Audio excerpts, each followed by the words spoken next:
It's the nation's favourite antiques experts. Perfect. Sold. Behind the wheel of a classic car. Lovely day for it. And a goal to scar Britain for antiques. Every home should have one of these. The aim to make the biggest profit at auction. But it's no mean feat. There'll be worthy winners. £9.50. You're going to make £1,000. And valiant losers. No! Will it be the high road to glory? Make me a big profit. Or the slow road to disaster? Are we stuck? This is the Antiques Road Trip. Nice. Howdy, folks. It's the second leg of our trip in the Triumph. We're motoring through the Scottish Highlands this morning with road trip newbie Mark Hill and the ever-radiant Rue Irvin by his side. Well, being with you is always a pleasure. You know that. Uphill, down dale as we go now. It's all very, very beautiful, gliding through Scotland. Helped, no doubt, by the silky smooth suspension on that vintage 1974 Triumph Stag. I have to say the scenery is beautiful. It's stunning. Absolutely stunning. It's almost like there's not a soul around. It's just us, the birds, the Triumph Stag. And a treasure map with treasure to find. And me, of course. What could possibly go wrong? Indeed. Last time out, not much went wrong for Mark's debut. So many things for the eye to see. What will I find? The novice certainly showed the veteran he means business. Exactly how many road trips have you won? I wonder. And reaped the rewards at auction. £150. The hammer will come down. Hey, there we go. Not only are you loving the car, but you've also got the hang of this whole antiques road trip lark. It's beginner's luck. I'm almost certain it's beginner's luck. Well, both began with £200, and after one trip to the sale room, Rue is slightly down. She goes into this leg with £179. Bad luck. While Mark, despite his modesty, very impressively managed to add to his piggy, and he has £347. Nice. Your pockets must be absolutely bulging. I would have liked, in an ideal world, a little more. Maybe that's just me being greedy. I don't know, but, you know. As Gordon Gekko would say, greed is good. This Aberdeenshire shopping trip will conclude in Ellen, but we begin in Ballater. This Victorian village lies in the heart of Royal Deeside, with Balmoral Castle nearby. Our two experts will have to vie for the best purchases in their first shop. What a building! It is. It's like an old cinema. I think that's exactly what it is. And you'd be precisely correct. Bruce of Ballater is housed in a 1940s Art Deco picture house. Now see, you're getting the proper Scottish gusty wind. I need to hang on to my hat. After you, my dear. Thank you. Our stars have arrived. The eponymous George Bruce can be our director, so the scene is set. Lights, camera, action.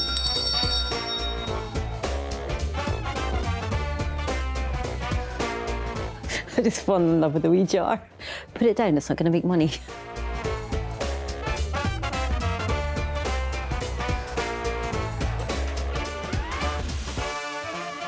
See, I really quite like this, and I love Punch and Judy. And this is actually from the magazine Punch, which was very sort of satirical, very witty, very clever. And I've never seen a brass tray this ornate with a sort of gallery design around it, almost sort of mimicking a magazine cover. That's quite rare. £48. It seems a lot for a brass tray, but look at the detail. I think that's quite a nice find. I'll put it to the side, but I'll keep looking. One for the maybe pile. Has Mark spotted anything yet? Lordy. My ears, what's this? My darling. You're serenading me. I am serenading you. Do you like it? You might need a little more practice. Oh no, that's good. We're getting there. Oh, And look, I can't get it off. My ring's too big. Oh, right. Luxury problems, hey? Now, I've got shopping to do, so I'm going to go off and do a deal. I was going to go first, but I think I'm stuck. Right, I'm taking my chance. Good luck. Thank you. Musical interlude over, back to business.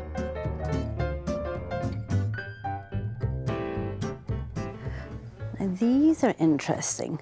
Cutlery is not the most exciting thing in the world. I love it, personally.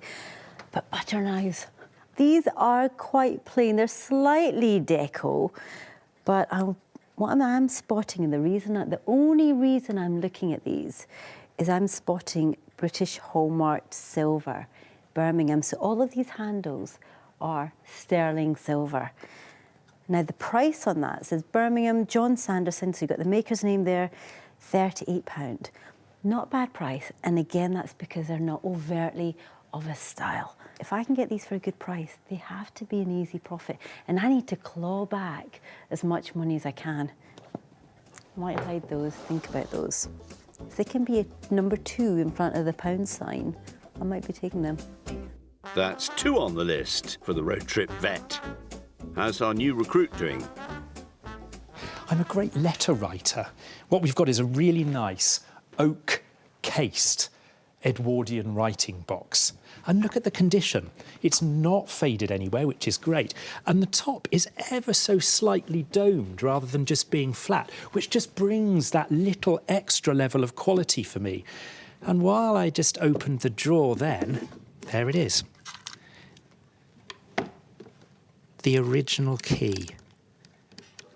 And it works. It's £180, which I think is pretty much all its money, but great condition. You can literally pick it up, stick it straight on your desk. There's no more elegant way of storing your 21st century communication items. I love it. Could be something to write home about. Now, where's Rue? Now these stand out a little bit, and amongst the brass is a pair of salts. Now I can tell straight away they're not British silver, but look how pretty these are.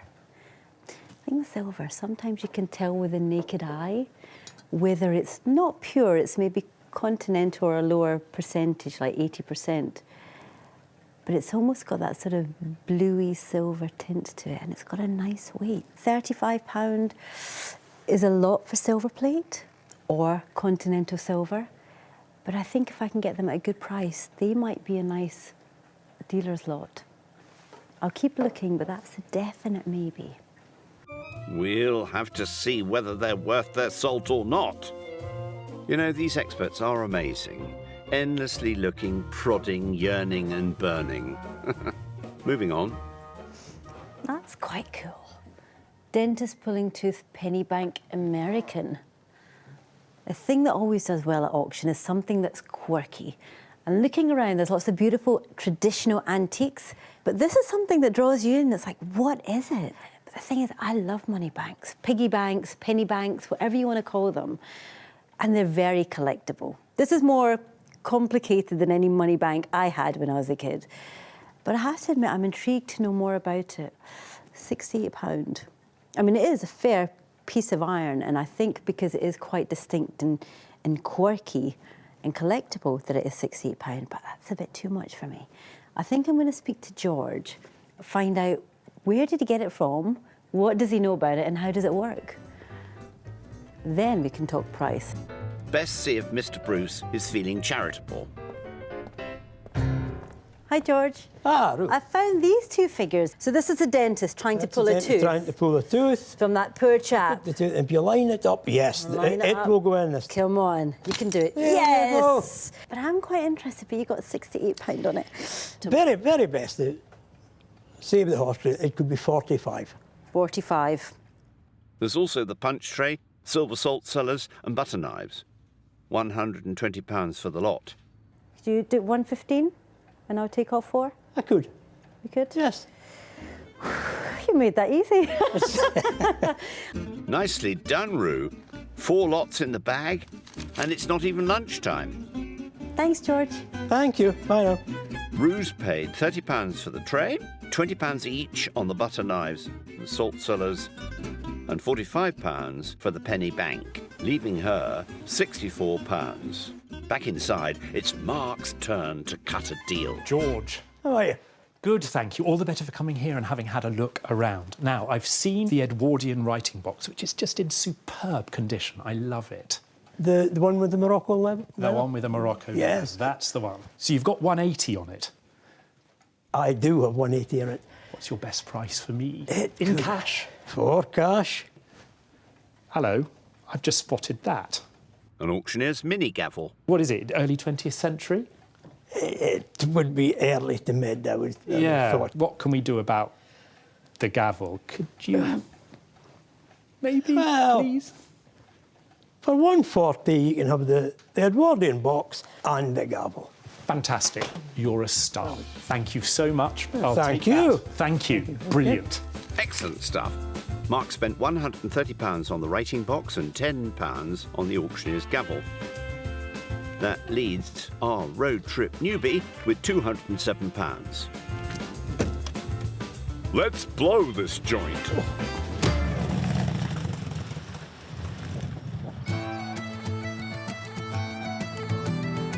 Meanwhile, Rue has made her way to Bankery on the shore of the River Dean. It's home to 2 gigantic granite boulders bolted with rings of iron. Known as the Dinny Stones, these rocks have a legendary history. Rue's meeting local strongman Brett Nichol to find out more. Hi, Brett. How you doing? I'm loving the kilt. How do you? This is quite the location. Welcome Aberdeenshire. What are the Dinny Stones? The most famous stones in the world, really, and the challenge is to pick them off the ground. Donald Dinny was a local stonemason from here, but he was also involved in strength, Highland Games. He won thousands of competitions, and he was the guy, him and his father were the guys that made the famous Dinny Stones. Local legend Donald Dinny was a young titan of a man in the 19th century, often described as Scotland's greatest athlete. In 1860, he performed a feat of strength lifting the stones. It has become his lasting legacy. How much did they actually weigh? Well, the combined weight of them both is 733 pounds, which is 333 kilos. Oh my goodness, that really is a feat of strength, isn't it? The legend has it that Donald picked one up one day, one in each hand, and crossed the bridge. And that's when all this strength things started happening with the Dinny Stones. But I'm sure I can handle them. Look at these Oh, muscles. I'm sure you will, aye, definitely. Bread loaves, fresh out the oven. In the 1870s, after his success, Dinny travelled to America and across the world, competing and promoting the Highland Games. After his death, countless attempts were made to emulate Dinny's achievement, but the challenge of lifting the stones barehanded went unanswered. Finally, in 1972, local lad Jack Shanks became the first man since Dinny to lift the stones unaided. Look at that, wearing slippers. So these are the famous Dinny Steens. Yep, they certainly are. They're quite hefty, aren't they? Aye, they're massive, yep. They're quite daunting, actually. Aye, they definitely Go are. step away. Yeah. They're actually the same weight as 2 gorillas. 2 gorillas. Yep, this is a silverback gorilla on the front and a female at the back. But the size of them, they're quite Yeah, deceptively and 6 small. times your weight. No, that's very kind of you. Yep, Maybe about 4. So how many times have you listed them? 400. 400 times? Yep, Would you want to make it 401? Will absolutely. you show me how it's done? Absolutely.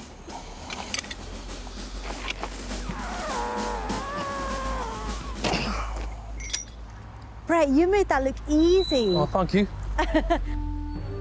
The Dinny Stones remain a true test of a Scotsman's muscle. To date, 170 people have successfully lifted them, but only 5 have carried them across the bridge, matching the ultimate feat of strength by Donald Dinny. Speaking of which, how is Mighty Mark, our current leader, getting on? I think I might have overpaid for that box. I'm in the lead now, but I'm beginning to worry. Mark's next stop is in Kincardine O'Neill at Woodside Antiques. Despite his worries, Mark still has £207 to spend. Housed in a former working forge, inside there's an eclectic range of antiques and collectibles.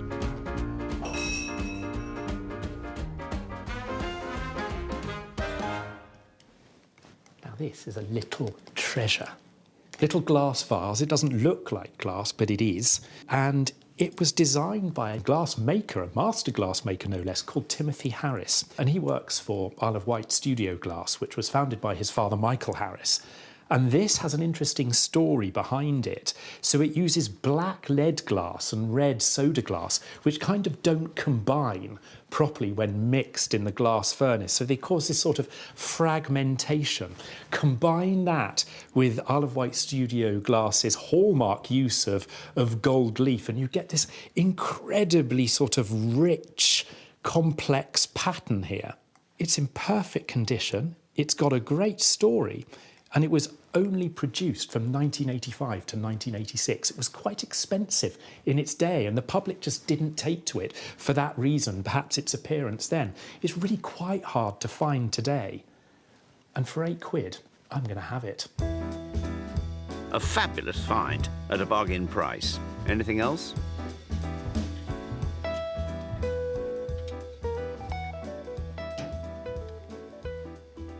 Ha-ha. Sugar tongs. What can you tell us, Mark? HB in a hallmark means Hester Bateman when the HB looks like this. And Hester Bateman is a very well-known Georgian female silversmith. So she inherited her husband's tools when he died. And in 1760 took over his sort of gold chain and wire drawing business and ran for 30 years an extremely successful silversmiths. So they made silver for the home, silver for domestic silver, and they made it to be as affordable as possible. So they used machines to make pieces to sort of compete against the dominant Sheffield plate. And I love the delicate Georgian pattern on here. And then just at the end, you've got what looks almost like an acorn, which is really cute. But at the other end, I think I can see the remains of an erased name or some erased initials or something along here. Let's see if I can grab a good price. Ticket price £55. Time to charm dealer Pam. Pam, hello. Hi, Mark. How have you got on? Very well. Treasures a go-go, and I found so two for myself that I'd like to buy, I hope. Now, my little glass vase there, the Posy vase, it's £8. I'm not going to argue. I'll take that. Thank you very, very much. I'm glad you love it. But I am looking for a bit of a deal, if I can, on our Georgian female silversmiths sugar tongs, which were obviously loved. Sugary drinks, a go-go for these. Yes. There's quite a bit of wear on them. And there's also the erased name of the original owner, or maybe some initials. With that in mind, could you do me a deal? How would you feel about 40? 35? 38? Oh, you drive a hard bargain. Go on then, I'll have them for 38. Great. Deal. Great discount. Thanks, Pam. Altogether, that's £46. I'm going to disappear with my treasures. Thank you so much. Bye-bye. Bye. Mark's left with £161. Time to call it a day and find Rue. Another day gone. Another day gone, they go so quick. I Time know. flies when you're having fun. So how are we going to celebrate then? Come on. A wee dram might have to happen. Oh, a wee dram. How delightful. Nighty-night. We're up bright and early and back on the road. But the thing is, I mean, you know, you were driving yesterday. She's such a joy. She is such joy. It's that throaty roar. That's me first thing in the morning. Yes, always a struggle starting the day. I do warn you, we're going further north, so it's going to get gusty. Gusty. Gusty. Well, this is where I bought my cape. Indeed, I never leave home without mine. Yesterday, Rue went on a bit of a spree, I think that's quite a nice find. getting her hands on an Art Nouveau brass tray, saying punch, a pair of silver salt cellars, a set of silver butter knives, and a 1920s cast iron money bank. Leaving her with just £64 in her purse today, Mark was our big spender, I'll take that. Thank you. shelling out £196 on an Edwardian writing desk, a pair of silver sugar tongs, an auctioneer's gavel impulse buy, and a Timothy Harris firecracker vase. I found a really fab and really rare Isle of Wight studio glass vase. You That's what I lucky want. thing. And how much did you get it for? Do you want to know? Yes. No. Yes. £8. Oh no! You win some, you lose some, Rue. Anyway, we're off to Aberdeen today. They're shopping here. Frantiques. That's right. This is the Fran in question. Hi, Fran. She specialises in items of a nautical nature, but there's still something for everyone.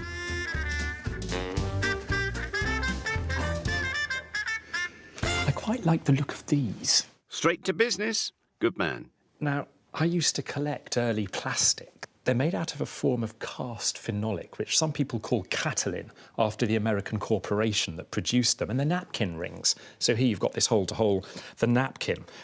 They came in all sorts of shapes, so you got sort of like animals, ducks, that sort of thing. So we've got an unusual pattern, 1920s, 1930s, early plastic, a nice bright colour, typical of the Jazz Age, and we've got 6. 95 quid, though. We need to do a lot better than that. But they are a definite maybe, price dependent. An interesting find, and just as useful as the day they were made. Now, Rue, any joy? See, I like that. I'm fascinated by the history of the Earth, and I think that is actually an ammonite. Now, I can't believe I'm touching it because these are ancient mollusks, but that could be up to 200 million years old. Definitely antique, then. So if you have a look there, it's the thinnest little layer of silver. So it actually doesn't have a huge amount of value to it. But what's the ticket price? It's £34, but I'm going to put it here, carry on looking, because there's quite a few pieces. Could pair nicely with one of your other silver purchases. Now, looks like Mark might be done already. Hello, Fran. Hi. Fantastic shop. Thank you. I found 6 things that will make one lot. Okay. But please, please, please, please help me a little on the price. We've got a set of napkin ring holders. £95. Hit me with it, the best price you can. The best I could do in that would be 80. 80. Come on. Really bit more. 78. 75. Yeah. You're a star. Thank you. I'll take them for that. Thank you very much. You're welcome. Well, those puppy dog eyes worked a treat. That's Mark, all shopped up. See you later, Roo. I'm off to the auction. Not quite yet, old boy, but I love the enthusiasm. Let's check in on Rue, still rummaging through those cabinets. Oh no, that's actually got some weight to it. That to me just shouts Murano glass. Let's see if there's any kind of markings on the base. No markings, but there's a price, £48.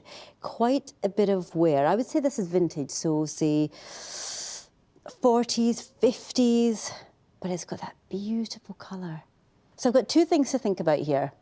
200 million year old ammonite in silver or a mustard glass Italian dog. I think I need to go speak to Francis. The dog or the mollusk? Let's see if Francis is in a good mood. Hi, Fran. Hi. I found a couple of really cool pieces. I've got this ammonite and sort of continental silver pendant, which you've got up at 34. And this chap is £48. Now, I'll be honest, I'm completely torn between the two. They're both very different, but it is price dependent. Could he have a 2 in front of him? No, you could have a 3 in front of him, though. Right, OK. And this pendant, 34, could that sort of be around about the 18 mark? As it's your first visit, yes. Perfect, thank you. I will take this for 18 then. Thank you. Well, here you go, that's £18. Thank you very much. You've been an absolute star, Fran. Take care. Take care, bye-bye. Bye-bye. Ta-ta, Fran! That leaves Rue with £46. Back in the Stag and onwards we go.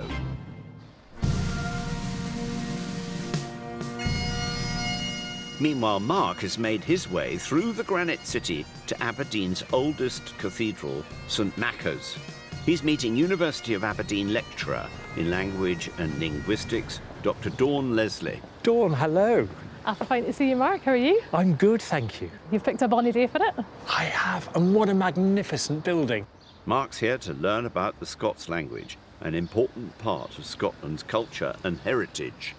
This was home to one of the first major literary works of Scots. So would you like to come in and have a lookie? Love to. Lead on. Thank you.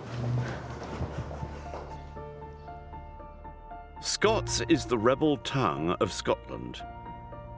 Despite being spoken for hundreds of years, for much of the 20th century, Scots speakers were mocked and oppressed by educators and English speakers. However, it was once the language of royalty and used in great works of literature. So, Dawn, what is Scots?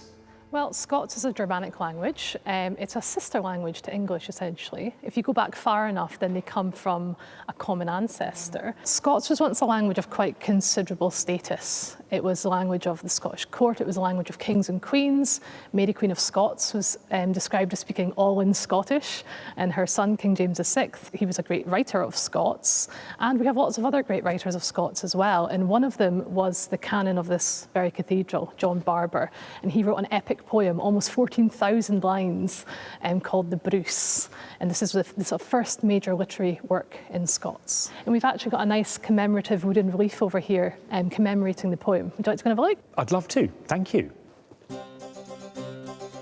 It's said that the decline of the mither tongue began after the union of the crowns in 1603, when James VI of Scotland became James I of England.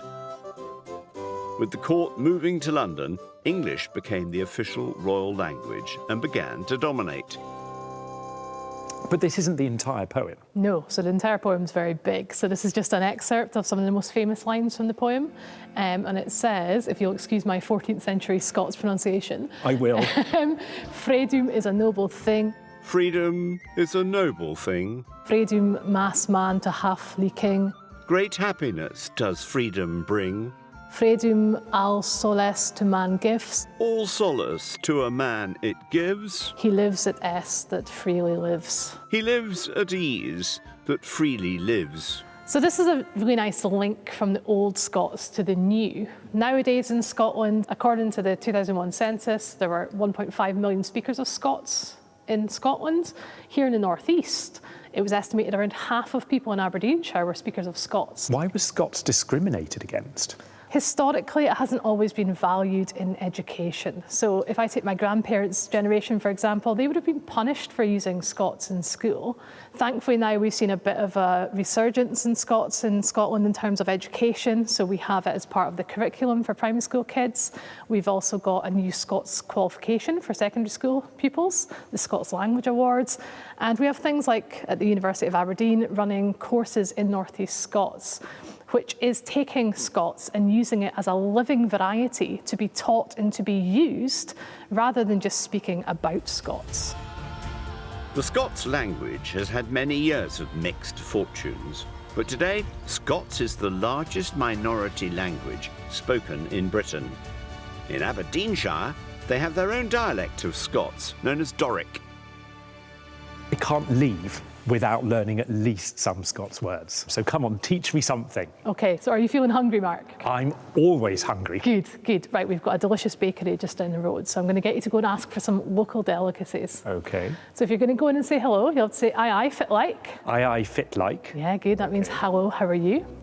And then, what would you like to eat? I think if you ask, can I hae twa butteries? Can I hae twa butteries? Hae twa. Hae twa So butteries. twa, two, twa butteries. Can I hae twa butteries? Good. And a fine piece. And a fine piece. Yeah, good. And once they give you that, you're a polite person, so you'll have to say ta afa muckle. Ta afa muckle? Yeah, there you go. Hey. You've got it. I'm going to forget all of this instantly. Ta afa muckle, though. Ta afa muckle. Perfect. Good luck. Ta afa muckle. There we go. Well, this should be interesting. Oh, here goes nothing. Aye, aye, fit like. Nae but like yourself? Can I hae twa butteries and a fine piece? Of course you can. After decades of suppression, Scots is fighting back to become a living language with a deep connection to Scotland's past. Ta afa muckle. Bye. See you later. Good show, Mark. And while Mark has been taking a breather, Rue's been taking the road less travelled. Oh, If she doesn't pop a tyre, Rue will shortly be arriving in Ellen. And her next appointment, Ellen Indoor Market. Wow. Where do I start here? I'm not sure, Rue. This labyrinthine market is full of possibilities. I know it's painful. Yeah, that sums up my last auction. It's not that bad. You've already snagged several promising lots and still have £46 to spend. Now, what can you spot with that magpie eye of yours? Lots more silver. I bought some silver already, but I do need to pair things up together. So let's see if there's anything good. Oh, that's quite interesting. Do you know what that reminds me of? My little repoussé salt cellars, the Continental Silver. It reminds me of it with that lovely design, that fluted top. Let's see. Oh, there's hallmarks. So this is sterling silver, the anchor, which signifies it's Birmingham, and the little date letter A. So I would say that's probably 1900. So that is literally turn of the century, end of the Victorian era by 1 year. So these are late Victorian. Ticket price, £12. It's sweet. And am I getting carried away again? I might be. So let me carry on looking. Crikey. You'll have to stop shopping sometime, Rue. Now what's intriguing me here are these. They're an unusual set because they're not identical at all. It's a set of 4 aubergine plum-coloured hand-blown glasses. Now this style is very much Georgian, 1700s, early 1800s, but it's been very well copied. The thing with glass, if it's sort of pre-mid 1800s, it was always made in 3 sections. You've got the bowl, the stem and the foot. 3 sections fused together. Also on the bottom you'll see a ponto mark. So that's where the ponto rod is snapped off. And the older it is, the sharper that is. It's actually quite dangerous. So this has the ponto mark. It is made in 3 sections. And I think they're not Georgian, but I would say they're late Victorian, late Victorian, early 1900s. But that's still got quite a bit of age to it. So I might go speak to Kerry and find out how much they are. And then I need to stop looking for things because I've already bought too much already. Kerry is the nice lady on the till. Will she cut Rue a nice deal? Hi, Kerry. Hi. How are you doing? Hi, I'm fine, thank you. Good, good. Now, there's a couple of things I spotted. There's a set of 4 aubergine glasses, hand-blown. Yes. And you've also got this sort of a silver napkin ring, which you've got priced up at £12, which is absolutely fine. Yeah. That's a really good price. And the 4 glasses, there's no price on them. I'm asking £10 for the glasses. I think that's fair enough. They are lovely. So, done deal? Perfect, thank you. £12 for the napkin ring, £10 for the glasses, Yep. so I owe you 22. And that's Rue all shopped out, with £24 to spare. Thanks, Thank Kerry. you. Thanks a lot. Take care. Bye. Bye. Bye. Bye. Best pop them safely in the Triumph and collect Mark. Look at that view. Wow. It's beautiful. It's stunning. Should I take you there now? Yeah. Let's go then. Just before we go to bed, let's go for a wee drive. The perfect end to a good day's shopping. Time for some shut-eye. It's auction day, and we're in the heart of whiskey country. I'm ashamed to say, being in this particular part of the world, whiskey makes me very ill. I just can't drink it. I know. I'd keep stum about that round here if I were you, Marky boy. The Glenfarclas Distillery is hosting us today, a family-owned Speyside whiskey maker with a history stretching back nearly 160 years. Oh, smell that fresh Scottish air. Wonderful, isn't it? We should hop to it. Rue and Mark have parked up in Ballindalla, while their purchases have travelled south to Leicestershire and Sutton Hill Farm Country Auctions, with keen bidders online in the room and on commission, and James Moulds is wielding his gavel. Rue has grouped some of her purchases, meaning she spent £155 on her 5 lots. I wonder if James fancies anything in particular. We have a very nice ammonite pendant. I think this will do well. Unfortunately, it comes with a case of butter knives. There's a little bit of damage to them. I think we might struggle with those. Meanwhile, Mark splurged £261 on his 5 lots. Does James see a sleeper in there? We have a Timothy Harris, very rare, Isle of Wight glass vase.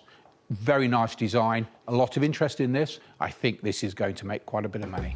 That's quite the endorsement. How exciting. Wow. Now, with the wonders of modern tech, we can watch the auction action unfold in comfort. By heck, it's posh in here, isn't it? It is. The thing is, we've got no finer place, so we are in the heart of Scotland. We are. What could go wrong? I like your confidence. All right. I like Is your that confidence. cute? Come on. Shall we do let's this? have a look. Mark's up first with his Edwardian writing box. 100 for it, please. And more. Thank you very much, sir. 100 is bid in the room. That's a good starting bid. At 100, at 110 anywhere. At 100 only bid? No. Are we all finished? Oh. And I'm going to sell it. In the room then at 100. Well, someone got a bargain. They certainly did. Onwards and upwards, hopefully. Hey ho, You it did. was what I expected. You got triple figures. Let's see if Rue fares any better with her Punch and Judy brass gallery tray. This is the piece I really envy you for. Do you? I covet this. Come on, Punch. You look nervous. Do I? The brass tray at £20. Thank you, sir. 20's bid. Thank you. 30, sir. It's on the go. 30's bid. 35. She's off. £30 and I'm selling it then. No, don't sell it. Last chance then. That's not quite the way to do it. All square with that one. I thought that would do all right. I think someone got a good deal. I think at they 30. did as well. Now, Mark's impulse item, his miniature auctioneer's gavel. Let's see if there's any interest. The thing is, ironically, this will make more money than a full-size gavel because people love miniatures. Well, I hope this does all right because so far neither you nor I have really sort of excelled, have we? Right. It's very small. Yes, that doesn't matter. It's a miniature. You have 18 bid. 18, fabulous. £18 is the bid. Come on, surely make more than this. At £18 at 20 anywhere. I'm selling it then at £18. Last chance then. He could bid. Come on, why don't you bid? You'd like it on your desk. He already has a hammer, Mark. You can't sell snow in the Arctic, old boy. Hey. That's a £8. profit. It's a profit. It's something. Here's Rue's first grouped lot, the button eyes and the ammonite pendant. There is Right. a connection in there, Okay. and that is silver. So that's not tenuous at all then, is it? No. Start me at 30 then. Try 20 then, here to be sold. Thank you, 20's bid. £20, 25 anywhere. At £20 and I'm selling Quite a bit of silver on there. Last chance then. Hammer falls at 20, we all done then. Well, someone Hammers will... down. Ouch! An £18 loss. We're not having much joy today. Someone will be buttering their scones with a smile on their face at that price.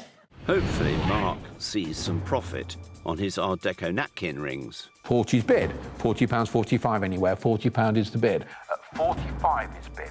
50's bid. Fabulous. Jump of 10. Slowly edging up 55. At £50 only bid, and I'm selling them. At £50 for the sixth. Might get a last-minute bid. At £50 then. Last chance then. Hammer is falling then. My. Things are not going to plan. Oh dear. Could have been worse. Another group lot from Rue. The Continental Silver Salt Cellars and Sterling Silver Napkin Ring. You do like your silver. I do. It doesn't seem to like me, though. Starts me straight in at £40 bid. £40 at 45 anywhere. Well done. £40 is the bid. At £40 at 45 anywhere. Seems very cheap again. At £40 for the 3 items at 40. Come on, Internet. Last chance. A few pounds to the good there, gratefully received by Rue. Bravo, profit. Thank you. More silver next. Let's see if Mark's Georgian silver tongs can grab a profit. Hester Bateman sugar tongs for £30. No one for £30. Thank you, sir. At the back of the room at 30. Fabulous. At £30, 35 anywhere. £30 only bid. And I'm selling them very cheap, these at £30 then. Oh, just in time. That bid you talked about. Fantastic. At 35 then. Last chance then. Uh-oh, another loss. It's pretty neck and neck between these two today. It could have been worse. It could have been an £8. Yes, those last-minute bids do exist. There's proof. I think Yes. they'd have done double that if they'd have been in great condition. Absolutely. Maybe more. Hoping to make more than a few pennies, it's Rue's penultimate lot. I love this. I think it emulates our fear of the dentist. Try £20. Oh, Surely 20. £20. No interest? please do not drop down to 10. Try 10. No! Thank you, 10. Hey, everywhere you now, started. 12. 12, 14, 14, 16. It's on the go. In it sells then at 14. Gosh, it's like pulling teeth today. Boom. Oh, I'm sorry. no, it's okay. Mark's final lot now. Can his firecracker vase light up the auction? This I'm excited about. I love this. It's a great piece of glass, and you know, Rare. glass is, really close to my heart. Starting at 60 then, let's get on. 65. Thank you, 65 is bid, 70 is bid, 75. 75 is bid, 80. Is the bid at 75? 80 is bid, should be making twice as much as this. I like this man. Did I tell you I like this man? £80 only bid. Last chance then, hammer is falling. One. We all done? Oh, just in time. Ah! 85 is bid. 90. Please, come on. We all finished then. Last chance then. Do you know? 85. Crikey Moses, some fireworks at last. That was a fabulous find for Mark. Well done. Yeah, that was a good. Well done. Rue's last chance now. Will she be toasting a profit with her Victorian goblets? I got the 4 of them for £10. So you shouldn't really. In theory. This, in theory. At £10 then. No interest. Thank you very much. 10 is bid. Hey. I'm selling them. Oh, please give me 12, someone. Glasses at 10. Bargain of the day. At £10 it goes then. At 10. Well, not quite one to raise a glass to, but it's not a loss. I work better with less money in my pocket. Okay. Let that be a warning. Okay. It sharpens the mind. Hard luck for our senior tripper today, as Rue's £61 worse off after sale room fees, and her piggy is left with just £117.48. And whilst it wasn't a great outing for Mark either, his loss of £24 after costs leaves his kitty in good shape with £322.26p, meaning the rookie maintains his lead into the next leg. Well, we're nearly halfway through. There's Yes. Still everything to play for. Right. Onwards and upwards. Next time, Hello. Rue starts her fight back, Oh, testing my fitness. while Mark cuts some deals. I could do some damage with these. But who will come out on top? I'm not having much luck today.